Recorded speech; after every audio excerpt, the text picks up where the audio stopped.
As fans pour into the arena, the locker room fills with something heavier. How good does that feel, Robbie? Yes. Yes. Dreams. Determination. And the weight of what's about to unfold. There's a lot of movement.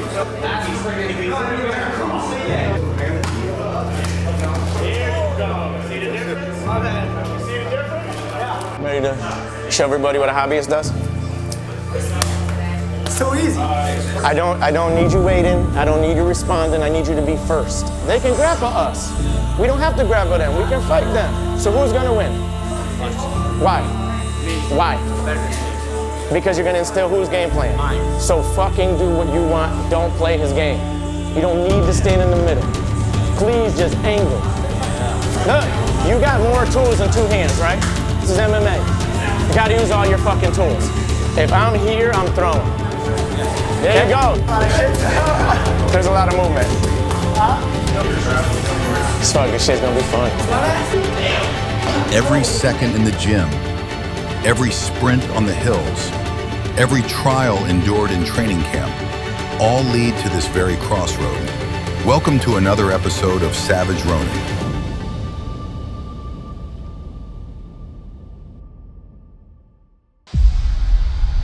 The moment finally arrived. Please come to the blue corner, representing the great state of Connecticut, Savage Ronin. The lights, the crowd, the energy, all for October 4th. Two fighters, one gym, on a quest for victory against their opponents at the Mohegan Sun arena. There was no more waiting, no more holding back, just a moment to ignite war. Through it. Yep. They're already flying. Good leg kick. Front kick right off the bat. That was not something I was expecting from Angel. Southpaw versus southpaw here. Love to bang though, so. That Nice was takedown. connected. That was Jose doing a good job here. Pressure against the cage. dropping level. Ooh, Ooh. nice knee. Yep, circle off the cage and stay off. Ooh, nice left hand. Yeah, my Nice next combo. guard. Those are landing. If I'm Angel, I'm going to give up on this. The single's not working. I'm going to work on head position, maybe beat up the body. There you go. Hands up. Robert wants to get his hands up and stay right in the center of the octagon. Hands up. Oof. Nice straight jab there. Nestor's really doing a good job when he gets into that pocket. Angel's very good at throwing just unorthodox strikes. But it seems like in this match, Angel really just wants to play against the fence. Jose there. Again, back to back. It was short time, I'm not sure. 10-9 for Angel. Same. Robert just really needs to focus on putting some pressure on. Nice kick from Angel. Both their chins are just a little high. Very nice shot. Side kick, you very rarely see that in MMA. And Jose's doing great, man. Not breathing. Maybe keep his hands a little bit higher just so he goes far. Good job getting that forearm and just drive forward now. Oh, Wow. keep your feet planted, throw some combos, keep your hands up. And I think Robert's having a little bit of trouble with that range. Angel needs to try to get that choking arm elbow. Chin. That's it. And that's it. Angel calls it. What a finish.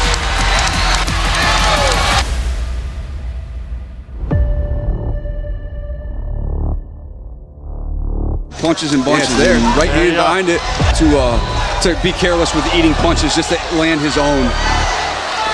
Nice left hand again. Jose doing a good job here. Great Wow. timing. Exquisite timing. Oh, Wow. It's the third round. Jose really just needs to, should have just been raining hell on this one. like you said, you don't want to be comfortable because you think you won 1 or 2 rounds. Yeah, punches and bunches right there. Jay's a little bit more tired now and he's more hesitant to throw. Those kicks are keeping him at range. Is unbelievable.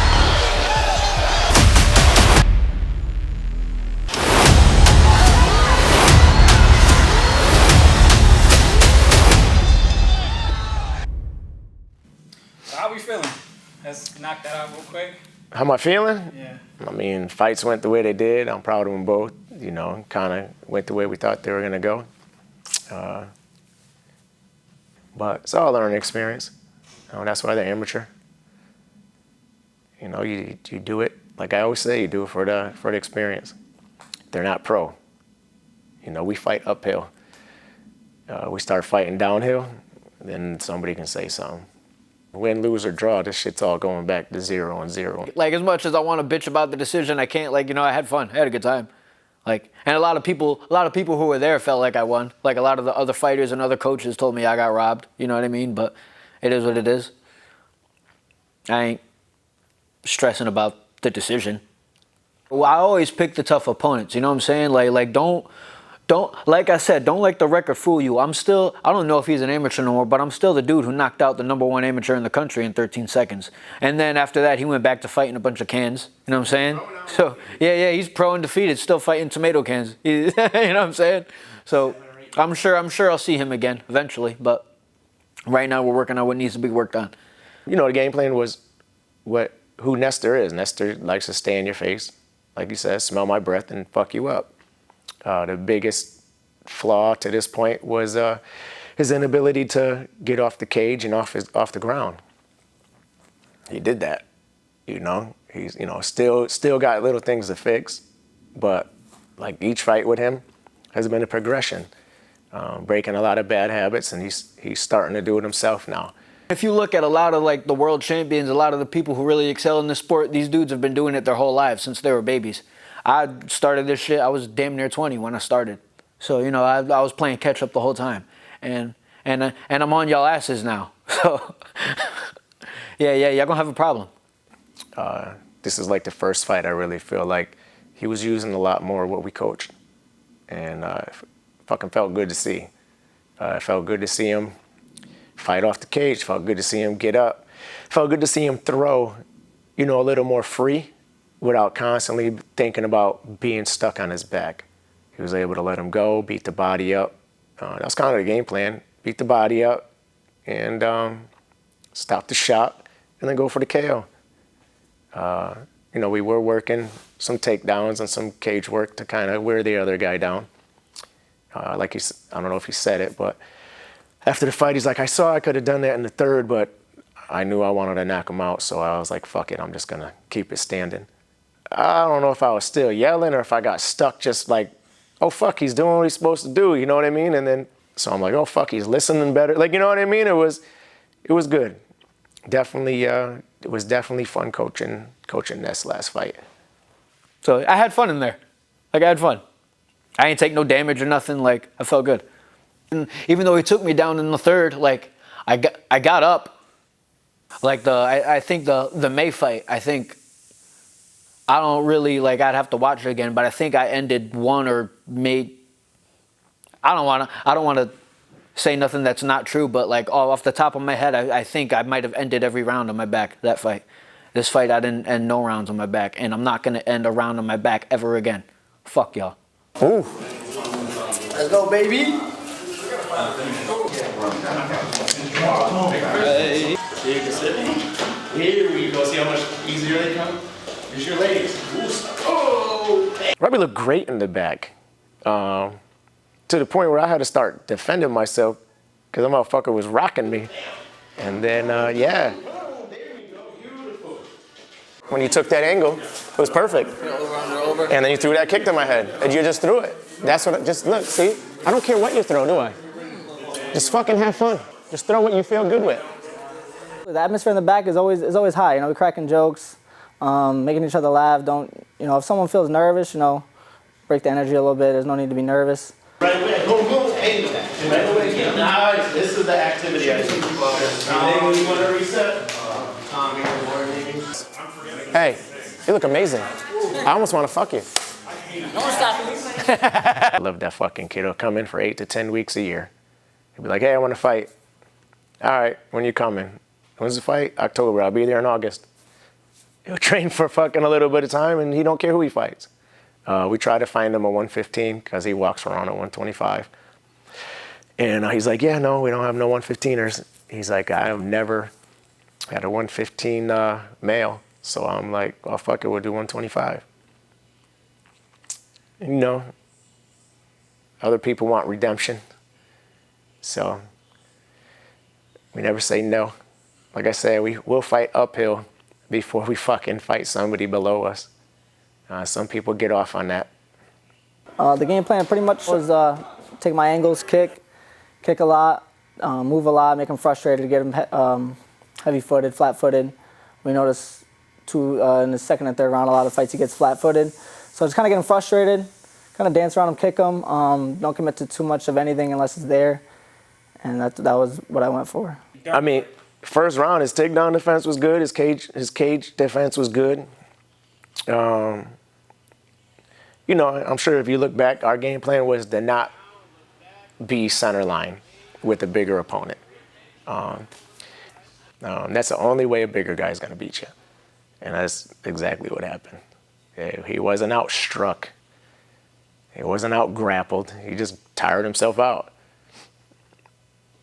And then got big spooned, although that is his thing. Maybe he just felt comfortable there. That is his thing, right, Janari? Robbie loves to be little spoon. But yeah, what I wish more happened in the fight is just someone that wanted to fight me, put on a show for the crowd. He obviously couldn't shoot a double on me. He tried once, sprawled on him hard, all 125 pounds, right on his neck. He told me after, he said, you know, I wanted to strike with you, but I wanted to win. So, I mean, he didn't have to tell me that. I already knew, but yeah, I don't understand how anybody's scared of me either. Like, that's the thing. Going into these fights, no one wants to strike with me. I'm 5'4". I laugh a lot. Just strike with me, yo. What the fuck? I'm not intimidating. Like, if you don't want to strike with Nestor, I wouldn't either. If I see me across the cage, you're getting it on, and nobody wants to strike with me. It's frustrating. How much more nice do I got to be outside the cage? No, I like Angel. I think what he did at the end was super clownish, but I mean, I'm sure that comes from the coach. Everything trickles down. It is what it is. Like, you didn't beat him up. You know what I'm saying? Like, come on, bro. I mean, I think he looked worse this fight than he did when he fought Janari. So, like, that shit's embarrassing. I would have turned around and pissed on my own corner for not fucking finishing it in the first. That Robbie in the back would have beat his ass. He was circling, he was hitting, he was fucking shooting, taking back. Like, all the shit that we kind of planned for him, it's kind of went out the window. He went out there and had fun. Isn't that what he said he wanted to do? Maybe the bright lights got to me. Maybe could have been anything, but I do genuinely feel I'm the better fighter. I slipped up one time when I'm taking my back and made a few mistakes we went over. But it is what it is. I got to party after and have a good time. But, you know, it's amateurs. We're learning. We're having fun. I came out, no injuries, unscathed. Can't be mad at it. I absolutely am proud of both of them. They did an exceptional job. Of course, we were looking for the wins, but we would be pro already if we didn't think there were still some things to improve on. So, you know, we're still getting better. Robbie's doing his thing, you know, my favorite hobbyist in the sport. And Nestor is making the improvements that he needs to go pro. I think he's a lot closer than he was in his previous fights. He was able to, you know, stop a lot of takedowns. He was able to keep more pressure on than he has in his last couple bouts. So I think Nestor is really on his way to being that professional fighter that he always said he could be and that we always believed that he could be. And as far as Robbie goes, man, it's going to be the same thing, win, lose, or draw with him every time he goes out there. So, of course, like I said, the W's were what we wanted, but I couldn't be more proud. Even a W next to their names on the internet wouldn't make me feel any different about them. So I'm looking forward to getting back in the training room with them. You know, it's going to be a little bit of time until I get back in there and a little bit of time until Robbie gets back in there. But when the three amigos get back in the training room, there's going to be some problems in the next coming years. Until then, keep that shit warm, because I'm getting all these belts. I'm going to call them out now. Reality, you know, keep my seat warm. I ain't going nowhere. Combat FC, I'm taking over. And Cage Titans, you got a new star coming for a rival. So, you know, you better be ready. This episode of Savage Ronin was brought to you by... Before we wrap up this series of episodes, I just want to, reframe my gratefulness and our team's gratefulness and our gym's gratefulness to everybody that helped support. So everybody that cheered in the stands, all the way to everybody, including Dr. Edgar, shout out to you. Shout out to Ernie, Will Sriracha Smith. Thank you for stepping up, being in the corner with us. Thank you for helping us in our training. Thank you to Zach Stoll for pushing me as well as the other guys for the great training. Thank you to everybody that shows love on Sundays, everybody that supports the video series, for everybody that shows love even when you don't need to. Shout out to everybody that trains with us, that puts in the blood, sweat, and tears literally to get us where we need to go. Just as much as we appreciate those people, thank you to everybody that shows love from home, that shows love on the gram, on the YouTube. Yeah, just know that your appreciation does not go unnoticed, and that seriously, we would not be able to do none of this without y'all. We love you too. Yeah, if y'all want to support the Faceless Assassins when you come fight, obviously they're not made fast, so you'd have to pre-order. We do Oni masks, so you can be part of the Faceless Assassin crew. You can support not only just being there, buying tickets, or sharing and liking our shit. You can be there and you can throw that mask on and let everybody know who the fuck you repping. Hoodies, t-shirts, socks, shorts, whatever you need, hit us up. If we get enough, we're gonna make it for you. With the gym, it's been an invite kind of only gym. I always say it's open to the public, but it's open to our public, like who we decide to let in here. Finally, we're gonna open up the doors. We're at a place in this gym where we can set up and have different levels of experience. Before we kind of threw everything together. I'm very hands-on, so I don't like more than 10 people in my class at a time. But like I said, we're at a better place in this gym where we have more guys that are helping coach. So we're gonna have more classes. We're gonna open it up to the actual public. So if you wanna be part of this gym, this vibe, and be in the winner circle, you know what I mean? Hit us up. 11 El Cap Bridge, Cromwell, Connecticut. You need to hit me, savageronin.com. You want Instagram, Savage Ronin CT. My number's up there. Easy to find. I'm easy to find. I don't put myself out there, but I also don't hide. So any questions, let us know. New Money Kings in Middletown. Polaris Rentals and Custom Apparel. Hit us up on our website at newmoneykings.com or on IG at Team New Money.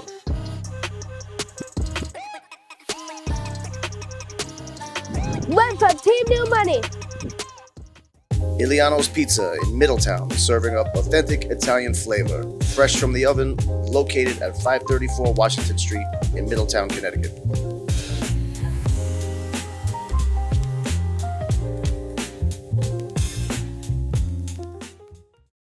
Jamal's Detailing Service. Mobile detailing delivered. Excellence guaranteed.